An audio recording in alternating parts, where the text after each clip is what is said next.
kanan atau ke belakang, maka otomatis dia tidak akan ditolong.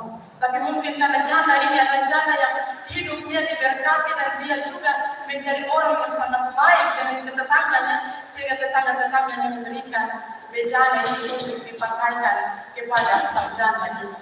Jadi iman yang bertindak melahirkan mujizat. Janda ini mengalami sebuah mujizat kelimpahan berkat di dalam kehidupannya dengan dia melakukan apa yang diperintahkan oleh Nabi Elisa. Karena itu, ia dan anak-anaknya bisa terbebas dari himpitan hutang piutang itu. Belajar dari ketaatan, bagaimana si janda ini dia dengan taat, dia mau melakukan apa yang diperintahkan oleh Nabi Elisa. Tidak sedikit pun dia melewatkan apa yang diperintahkan, dia lakukan semua itu sampai dengan selesai. Iman tanpa perbuatan ini pada hakikatnya tidak memberi jalan keluar atau solusi terhadap masalah hidup kita. Tapi itu yang terjadi dalam kehidupan sang janda ini. Pertolongan, solusi yang diberikan Elisa ini adalah pertolongan yang memang betul-betul memberdayakan kehidupannya sehingga dia bisa keluar dari persoalan yang berat dalam kehidupannya. Bapak Mama jemaat kasih Tuhan, solusi yang Elisa berikan tadi tidak hanya menyelesaikan persoalan daripada janda ini, tetapi juga mendatangkan masa depan yang lebih itu bisa dipergunakan dia untuk kehidupan yang bersama dengan dua anaknya dalam kehidupan di masa depannya. Dia tidak saja memberikan kain, tetapi dia juga menyediakan. Tidak sekedar untuk, bukan sekedar saja untuk menyediakan ikan, tetapi juga kain untuk dia mendapatkan ikan. Bapak Mama jemaat kekasih Tuhan, berkat Tuhan itu berupa minyak yang ada harus dia jual, dan semuanya itu dia lakukan tanpa sedikit pun ada yang dia lewatkan. Dia taat kepada apa yang diperintahkan oleh Nabi Elisa, dan itu menjadi sesuatu yang berhasil dalam kehidupannya.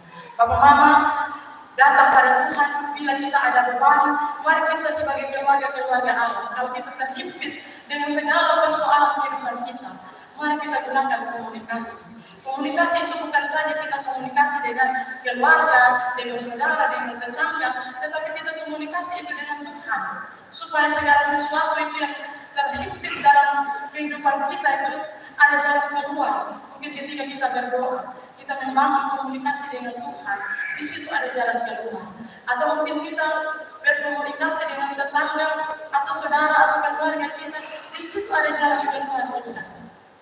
Dan kita juga sebagai saudara, sebagai sesama, ketika kita berhadapan dengan orang-orang yang kesusahan, jangan kita jadi ember, kita jadi orang-orang yang kemudian pergi umbar orang masalah, umbar orang ini itu, utang dan lain-lain sebagainya. Tapi kita juga menjadi orang yang benar-benar menjadi solusi bagi saudara kita yang kesusahan. Sebagaimana yang ada yang dilakukan oleh Nabi Elisa. Tidak sekedar dia kasih solusi, tetapi untuk masa depan orang ini juga tersedia dan solusi yang dia berikan. Bapak Mama jemaat kasih Tuhan, Tuhan sangat peduli ketika kita datang kepada Dia sebagai orang-orang yang hidup dalam susah, dalam kesusahan. Tetapi kalau kita menjadi orang-orang yang takut akan Tuhan, maka segala sesuatu itu tanpa sebelum kita pikirkan, Tuhan sudah menyiapkan bagi kita. Mungkin kita pikir yang ada di sini, tetapi Tuhan sudah tahu sesuatu yang terbaik bagi kita, sebagaimana yang dialami oleh sang janda ini. Tuhan memakai Elisa, Tuhan juga memakai kita sebagai umatnya kepada sesama kita. Kalau ada orang-orang yang susah, apalagi yang janda, anak yatim piatu, orang-orang yang berkesusahan, Tuhan juga menjadikan kita sebagai alat cara untuk menolong orang-orang tersebut. Sebagaimana Tuhan memakai Elia sebagai cara Tuhan untuk menolong janda ini. Tanda Allah ada dalam kehidupan kita adalah Allah sangat peduli dengan orang-orang kecil. Allah sangat peduli dengan orang-orang yang susah, yang takut akan Tuhan. Orang yang susah, yang hidup takut akan Tuhan adalah pusat perhatian dari mata Allah kepada mereka.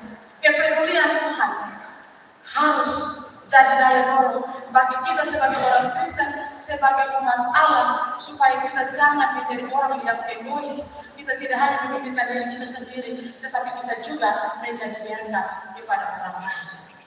Bapak Mama jemaat kasih Tuhan, Allah